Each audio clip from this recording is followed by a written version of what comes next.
Financial literacy is one of the pressing concerns in the world, and with the rate at which the world is growing, we cannot have all discussions and ignore this topic. My name is Caroline Bridget Nakanyike, and I am with, of course, Paulo Senor.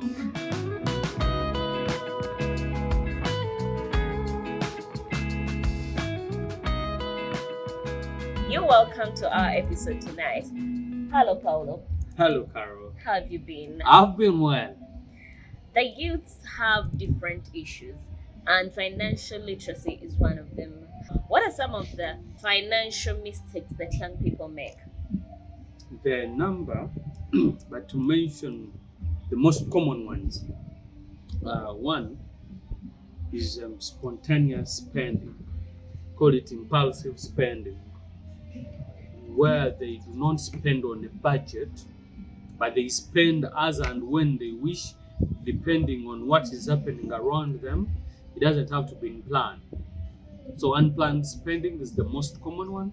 And then two, the young elites, those that are new in the employment sector, do a lot of bandwagon pledges, where Carol pledges 100K and then you also pledge 100K. Someone pledges a particular figure, you also pledge that particular figure. Another one is, as young people start their new careers, they become eligible for loans. And as they get eligible for these loans, they acquire the loans that they do not need. So it is very possible that very many young people are into what we call spontaneous or impulsive borrowing. They are impulsive borrowers, and today with the digital platforms that we have, there are so many loan apps out there that offer loans, unsolicited loans, and the process is just easy, but the interest rates are very ridiculous, and people are being trapped into this continuous borrowing. They borrow money that they don't need, so they use it not to invest, but to spend on luxuries, on wants. So at the end of the day, they do not have the money to pay back, and before you know it, they are into a cycle of deficit budgets. They borrow to pay, they borrow again to pay this loan, and then borrow. So those are the most common financial mistakes that young people are making today. There are people that are out there and they are just starting life. They're just starting maybe earning. They've been like the students we talked to last time. They've been getting money from their parents as pocket money, but right now they are going to be earning. If you would give one financial tip to someone who is just starting life, what would it be? Now, the tip that I want to give, it is not my own formulation, but it was said by the 30th president of the US, called Calvin Coolidge. He said, "There is no dignity quite so impressive and no independence quite so important as living within your means." Wow. Live within your means. If you can't afford, it is okay. Stay where you can afford. Eat what you can afford. Dress not to impress. So you talked about the concerns, but then there are ways of overcoming the concerns, and that is by developing good habits. What are some of the financial habits that you think all young people need, regardless of how much they earn or how much they are spending? Habit number one is budgeting. Have a budget. Regardless of how little or how much you earn, have a budget. And the best way of budgeting for you that is just starting out in life is the 50-30-20 principle. 50% needs, 30% wants, 20% saving and investing. It's that simple. Habit number two, don't move with money you don't need. If you're going to a party where food is going to be served, and you perhaps have a car and the car is well fueled, you have no business of walking around with an excess 50k. Because before you know it, along the way, you'll end up spending. You'll spend impulsively on things that you don't actually want and need. You talked about budgeting, and I think people find it hard to get time to draw a budget. It's an individual, they think life is not that serious. So, what are some of the tips that young people need to make budgeting easier, and why do you think it's very important to have it? And to begin with, if you operate on a budget, you are hardly on the emergency side of life. It is very rare that you will call people asking for that urgent 20k, 50k, urgent 100k. It is not so common that it is because you realistically forgot your money home that you will call people for an urgent 20k. So to prevent creating emergencies on other people, it's imperative that you operate on a budget. Don't try to prove nothing to anyone. Now, the other reason as to why budgeting is important, budgeting prevents and deals with liability. If you are currently stuck in debt, a lot of debt, a budget can help you deal with debt gradually. But if you operate on a budget, you'll hardly borrow. You'll hardly go into debt because you plan your finances properly. You know, I'm paying this much for rent, I'm paying this much for bills, I'm paying this much for fuel, I'm contributing this much to church or to charity or to weddings or to parties. Anything that comes unplanned, please let people hate you, but operate on a budget and stick to it. If you do not develop a discipline of budget, you are going to always be on the emergency side of life. Like it or not. Now, the best way to deal with a budget is what I mentioned earlier. To be very clear of which portion goes to what. Regardless of how much, this does not apply to a salary alone. But even when you have got 100k, we stick to the principle of 50, 30, 20. And that is where a friend of mine that I just talked to recently introduced the money binders. Have you heard about it? No. A money binder is more of a money store. It's in form of a book, yes, where it has bills. For instance, rent. It has a particular case for where you put money. Where I put money for rent. If you need money for fuel, it has a particular case. If you need money for saving, that's a particular case. Money for transport has a particular case. So as you wake up to go for work, you open your money binder, you pick money from a particular allocation, and then take that money. So that could be a good way. And I think Steve will share the numbers on the screen and the link to Coach Hana's PA that can help you get the money binder as well. So principle is very important. And without a system, you crash financially. And guess what? There is no anyone that is doing well financially that does not have a system around them. They have clear ways of earning and spending. If that is not clearly specified, you are not doing well financially. I can predict with a very high degree of certainty. You are not doing financially well. Also, lastly, on managing money, it is important that you write down your incomes and expenses. Okay. Write them down in the morning and then evaluate in the evening. What is the biggest myth about saving money? 1, debt is normal.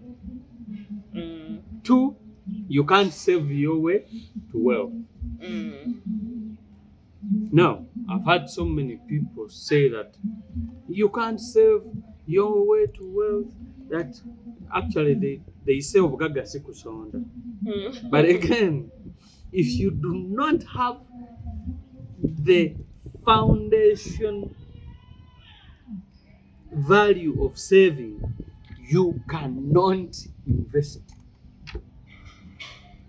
Saving is the foundation of all financial success. Yes, it could be true that you can't save your way to wealth, but again, if you keep saving, these savings, when they compound, they can give you an amount that you can then invest. Also, if you learn to manage little money, that means you can. Exactly. You can't tell me that you are failing to save on the 1 million that you are earning today, and you think that when you get 50 million, you will be able to save. It is a fallacy. It is an illusion. It is not attainable. The way you manage your 100K, your 100K, will not be different with how you will manage 5 million. It will not. Because money is never enough anyway. Money is not enough. And that is why the people that win lotteries never get rich. People win millions of money, 100 million, 200 million, and 6 months later, they are back into the same cycle. So you can't say that saving does not make you rich. Saving is a very critical foundation for your wealth. Lately, a lot of youths use the word kusimbula. Enjoyment. Yes. And they love having fun. But in the venture of having fun, taking trips and hanging out, they end up spending a lot of money. I'm not trying to say that having fun or going out is a bad thing. Yes. How can someone balance spending on enjoyment but still stay financially responsible? In one quick response, budget. Budget. Because when you set out your budget should be lenient enough to you, the owner, that it gives you some money for enjoyment. Because what is life anyway? Set aside a small percentage, say 15%, say 20%, say 30% for your enjoyment. And enjoy within your confines. Enjoy within your confines. Why are you going to a place that sells water at 20K and yet your total budget for enjoyment is 30K? You want to enjoy. And if you are to enjoy, you will go to Kwewol, borrowing. So, budget.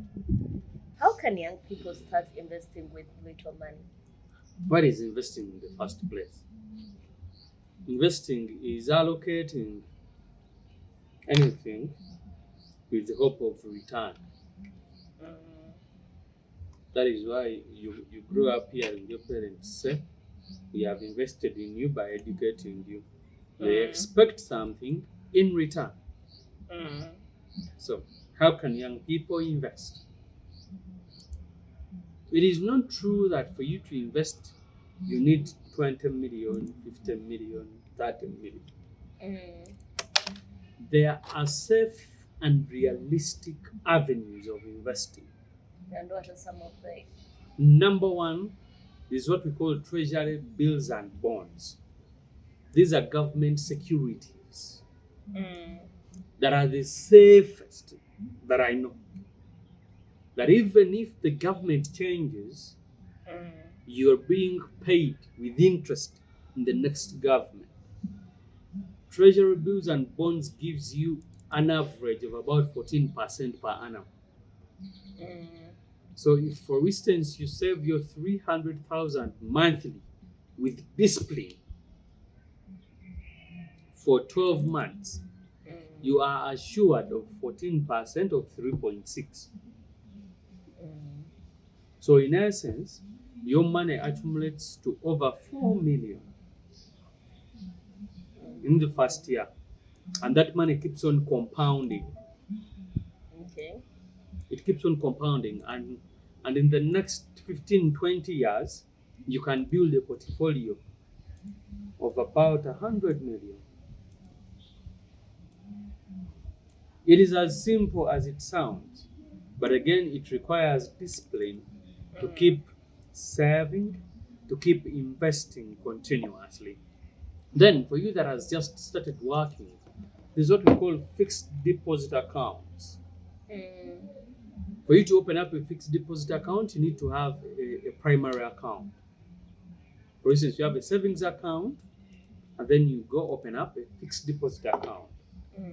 You basically fix your money for a particular period of time, and the bank pays you after that time has elapsed. It pays you with interest. It is one of the safest ways. However, you should do that wisely because your money is only protected up to 10 million. So you may want to spread the risk if you are risk averse. Then there's what we call unit trusts. They are also safe, but the only downside is that you can always withdraw your money anytime. So a fixed deposit would be good for you that is just starting out with saving. And also a treasury bill and bond. The bit about a treasury bill and bond is that you can actually take your bond certificate to the bank and borrow money and pay later. That happens with. Also, for you that is out there and does not have access and is still skeptical on investing in treasury bills and bonds, I won't recommend coaches for you because they are relatively expensive. Consider joining a circle, a village circle. Also consider cash rounds. Have you heard of cash rounds? Yes. It doesn't have to be at your workplace. If, for instance, you are earning 500,000, you can choose to have a group of 10 people, and each of you is dedicated to parting with 250,000 every month, where you give each one 2.5 million every month. Because the average young person will hardly collect 2.5 million if they are earning 500,000. It may take them like 5 years to collect 2.5 million. But if you collectively come together, you can get the 2.5 million, invest it somewhere, and then you keep on with the cash round. Okay. Yes? So those are one of the ways. Those are some of the ways that you can use to invest and build wealth. And building wealth is a step-by-step process. I'm also on that process, by the way. Okay. So a lot of young people talk about financial independence, and then we look at most of the people that have attained this as people that are really, really old. So we are wondering, how best can someone attain financial independence at a young age? It is attainable, and I have some young people that are my friends that I also look up to that have attained financial independence. Okay. But financial knowledge that leads to success is not free. You may want to find a financial coach to take you through. And if you think that you'll just Google your way to finding knowledge, you may be doomed. You may be doomed. The truth is that so many people that we actually admire have mentors, have coaches, and have people that hold their hands on their financial journey. So, as a young person, if you're really serious, find a financial coach. With the recent developments, people end up scamming young people a lot of money. What are the biggest financial traps that young people can fall for? Now, currently, we have about 50 loan apps. However, out of the 50 loan apps, less than 10 are actually licensed to carry out their work. So they have very ridiculous interest rates. They misuse your data to their advantage. So at the end of the day, they give you less money than you may want, and then they will tax your brain by asking you to devise all means to pay. So, trap number one is that I only know of two legitimate loan apps in Uganda. Those that do their work legitimately and they are loan apps. But we have more than 50 that are doing work and they are scamming Ugandans. They are robbing Ugandans. Also, it is very imperative for you to know whether it is in the bank, whether it is a loan app, whether it is in your village association, savings, whatever. You being eligible for the loan does not mean that you get the loan. Eligibility does not mean that you ask for it. Don't ask for what you don't need. It is said that we learn from our mistakes, and young people make a lot of mistakes. How best can they recover from their financial mistakes? Your financial mistakes could have led you to excessive debt, and as we speak now, you are earning 700,000 or 2 million, but your debt is about 20 million, 11 million, 8 million. I have some good news for you and bad news as well. The good news is you can recover fully from your financial mistakes. But again, it is very possible that you may actually die soon from your financial mistakes if you do not step up your game, if you do not stand up and rise to the occasion of doing some of these few things that we suggest. I cannot overemphasize and re-emphasize the role of a financial coach. Do you know it is very easy for you to think that a financial coach that charges 200,000 is charging a lot because you are earning 700,000 until you waste the entire 700,000 in non-issues. So pay for knowledge. So Look for the knowledge. And good things are not free. what's your last word for someone who thinks financial stability is out of reach? I'll not give just one. If you think financial stability is out of reach, you are doing one of these three. Number one, odds are high that you are living outside your means. You are earning less and you are sleeping in a relatively decent place. You know, it is very easy. It is very tricky and disturbing for you young people because you want to live a life of proving. It is my recommendation, therefore, that you first withdraw from the good life that you have created around yourself and go back and realign your finances. Start with discipline. Don't live outside your means. Have a budget. Because if you think financial stability is out of reach, odds are high that you have no budget. Financial independence is fully attainable. But the good book tells us in Proverbs 21:20 that the foolish person devours all he has, but a wise person has more in store.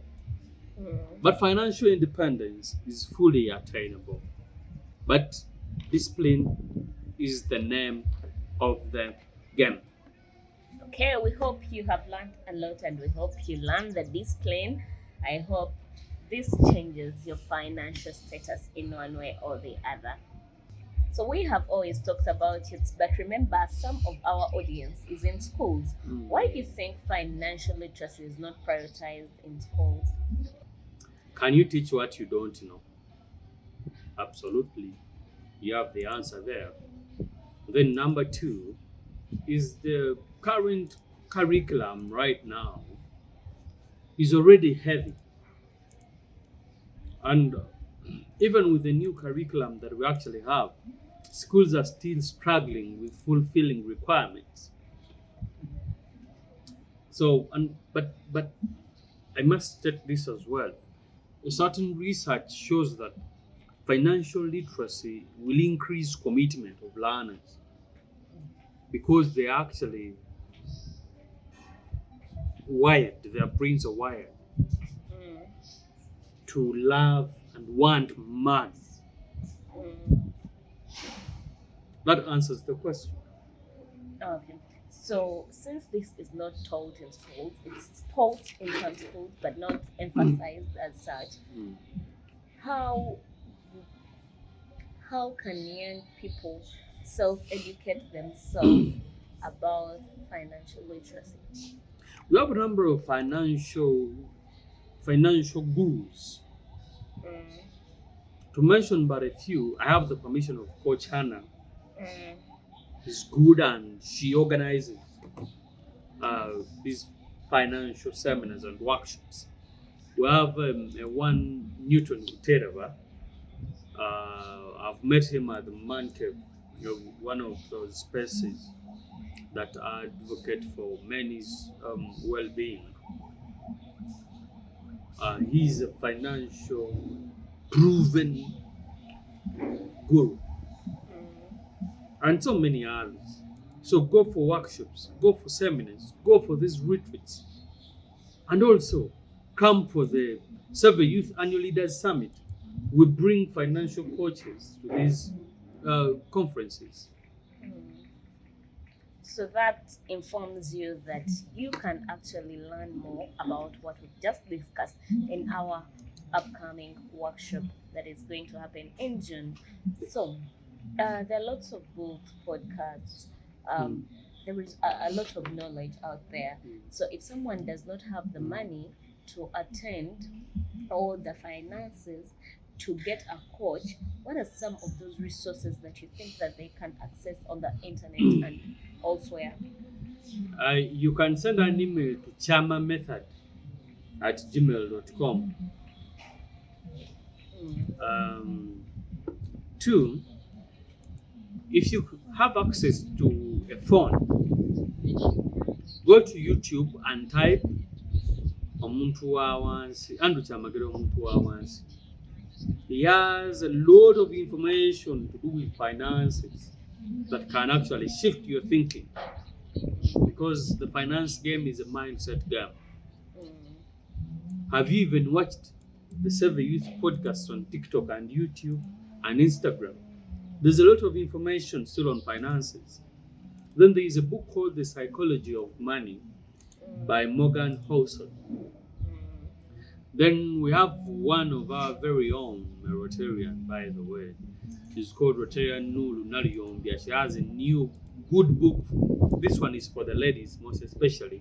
It's called Boss Babe, a financial wake-up call and guide for women. So a lady out there that wants to attain financial independence, financial success, look out for the Boss Babe Money book. It is a perfect one. Okay. I don't want to recommend any further. First, look out for those. If they don't work, come back. Tell us. So we hope that this information has been very helpful, and we hope it changes something about your financial status. From me to you is a goodbye right now. I am Caroline Bridget, and I am with Paulo Senor.